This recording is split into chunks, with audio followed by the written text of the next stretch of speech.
The Omori OST is pretty amazing, and I'm not no music expert, but I don't think it would take one to see just how good this soundtrack really is. First of all, it's no secret that like 80% of these songs are all bangers. Like, I don't know what these composers were on, but these are all just straight consistent bangers, except for like, like obviously like the Fear ones, but these are all bangers. Like, I don't know what they're on, but I need some of that so I can make some amazing stuff like they do. Like, I don't know, like, this whole soundtrack is absolutely fire, as the kids would say. Not only that, but the music is also extremely good at setting the mood for the situations you face in the game. Like, there are so many times where the situation you're in and the music just like combine so perfectly. Like, it's almost kind of like symbolic. Like, if you listen to one of the soundtracks, you're gonna be like, this soundtrack was used at like this exact moment. Like, you remember. It's like, if you listen to like This Means Everything, it's like obviously it was played during the Aubrey fight in the church. And some of the soundtracks have like little secrets in them. Like, for example, this is like a bigger one obviously, but the distorted noises you hear in an Omori altar are like actually distorted voices. But anyway, there's a lot of soundtracks working here. All of these things going on. Just take the very first soundtrack you hear, right? The title theme. It's like, it just gives off vibes of nostalgia, which is pretty much what Headspace and like Omori is. It's just all nostalgia, all, happy times before everything of the truth happened. White Space, the first area of the game, gives off the feelings of like, this is my safe space, like my home. But at the same time has like a little eerie feeling, like something's off, like there's like something that we don't know, which is perfect for the beginning of Omori because there's so many mysteries and secrets that like we just don't know at the beginning of the game. Then we have something like a lot more happier, like By Your Side, which genuinely it just sounds so warm and like everything's like happy, like everything's truly happy and everything's gonna be okay, right? And in my opinion, it might be because like Sunny or Omori is like, by Marie's side, right? They're like, okay, now that Marie's on my side, I feel happy, I feel warm, I feel safe from everything. Then we have something on the complete opposite end of things, which is Acrophobia, which is also another name for the fear of heights. And I gotta say, as someone who has a fear of heights, this does like a good job of like expressing the feeling of how it feels to be like someone like super high, and then you're looking down, you're like, oh my god, that is such a big fall. I don't know how to put it into words, but that's like the best way I can describe it. Then there's more impactful music like It Means Everything, and I honestly don't know how to put this into words, but it feels like hidden pain turned into anger, or more like forced anger, because Aubrey doesn't really know how to deal with the pain, like I said in that one video.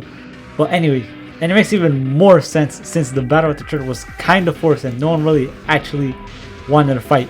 And combine that with all of the things that the people of the church were saying, and it really just shows how serious the situation Sunny has been hiding from really is. Skipping to later soundtracks, we have Welcome Again, which sounds mysteriously creepy, which makes sense since it is Black Space. But it also makes sense since at this point the truth is still a mystery to Sunny because he's been repressing it for so long, for the past 4 years. And he's probably also scared to find out exactly what he did, which is what adds like the creepiness to it. In the Hikikomori route, you can hear Playing Forever, which at a glance sounds kind of just cheerful, happy, and everything's fun and everything, right? But listening to it, you can't help but feel that there's something off, right? Like, in a way, it kind of sounds creepy. Like, I don't know if that's just me, but it kind of sounds like creepy, which perfectly fits the context of the situation in game. Considering like Sunny / Omori, like I don't know who's in control at this point, but Sunny / Omori have decided that they're gonna stay in their own little bubble, in their own world, and play forever instead of facing the past and the truth and moving forward in life. At the end of Playing Forever, there's like a leitmotif. I think that's what it's called. I don't know. Like I said, I don't know. Like, I'm not an expert in music, but a leitmotif of the title and the Do You Remember soundtrack, which is kind of like, I guess, Marie's theme. But I think that shows that Sunny / Omori truly believes that everything is okay as long as he lives in this like dream world, in this bubble. He truly believes that everything's gonna be okay and that Marie's gonna be safe in his own little world, and she'll never have to suffer the same cruel fate she did in the real world. And Sunny will never have to suffer facing the truth. Omori feels like Sunny's last performance. Like, this is his last performance, at least, before finally achieving self-forgiveness. It feels like Sunny's last desperate attempt to overcome his fears, the truth, and his self-hatred portrayed by Omori. The fight really shows that Sunny's completely trying to fight against his own beliefs, trying to forgive and love himself, while meanwhile we have Omori, like the other part of him, that completely hates him and thinks he's still a monster.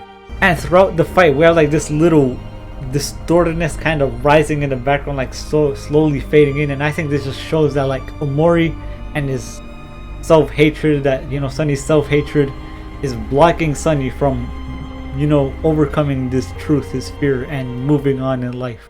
And eventually we get to Omori altar with a whole bunch of like loud, distorted like noises going around, and people in the community, other fans, have discovered that these distorted noises are actually voices, the arguing voices of Sunny and Marie, which is like, that's kind of messed up. I'm not even like that's a not so fun fact for all of you that didn't know. Then we have the great and amazing final duet, and there are a few things that I personally notice here. The first one being that Marie kind of starts it off right. She starts off the song with her piano, and then Sunny in the middle of the song joins in, like he kind of joined in while, you know, he got gifted the violin and joined her playing. And then Sunny has to finish the song off alone because Marie's gone. He has to, you know, be by himself now. And the second thing I noticed is that Marie's piano kind of sounds more positive, more cheerful, right? At least in my opinion. And Sunny's violin kind of sounds more sorrowful and sad and stuff. And I think this is because Marie's kind of like, she's positive, right? She's positive and kind of happy that Sunny could finally let go and move forward in life. But Sunny's kind of more sad because he has to let go of Marie, and he's been holding on for so long. He has to let go of Marie, and except that the memories are just memories. They're gone now, and he has to move forward in life. And it's kind of sad and emotional for him, but he has to do it. And finally, near the end of the song, we kind of hear Sunny's violin getting like a bit shaky, right? Like kind of like, and I think it might be on purpose, but I think it's because Sunny kind of like for a moment got a little bit distracted, because he wanted to get one last look at his sister before he, you know, lets go and moves on in life.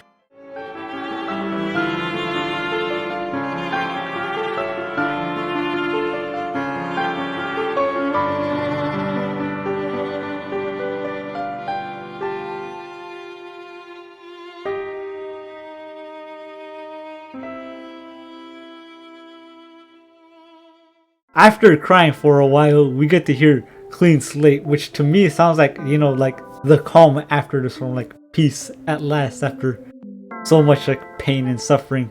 It's like Sunny's finally made it past the worst of it, right?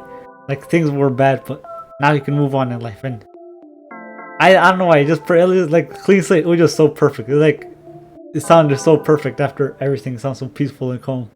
And finally, we have Good Morning, which is one of the few songs with lyrics, and the lyrics pretty much just say like how Sunny feels, right? Like, you know, like things were bad and like his past memories kind of overwhelm him, but he'll still carry on.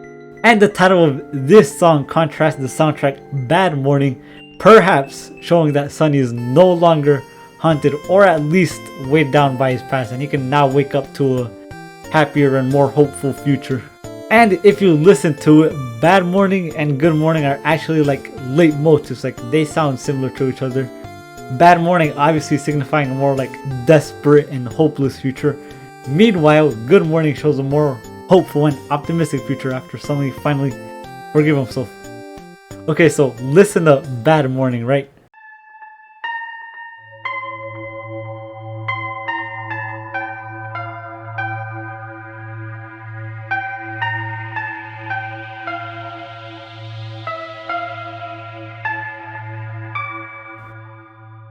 And now speed it up.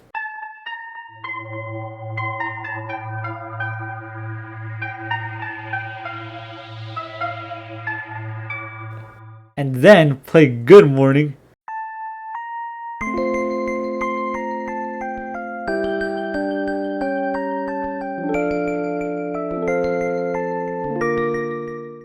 And like they're like literally like the same song. Just good morning is like bad morning sped up. They're like, I just figured that out, and they're like kind of like it blew my mind a little bit. I'm not gonna lie. In conclusion, the soundtrack in Omori is personally one of the greatest I've ever listened to, and for good reasons. Like, not only does it sound amazing, but it has like an incredible amount of hidden meanings and secrets, and that just makes it a lot more amazing than it already is. And not only that, but it also has an amazing ability to express or portray the like mood or feeling of throughout the game, almost in like a symbolic way. Like, I don't know how to explain it, but like I said before, like if you listen to it, you can probably tell the moment it plays in the game. Either all of this is true, right? Or maybe I'm just like overthinking it and fanboying too hard.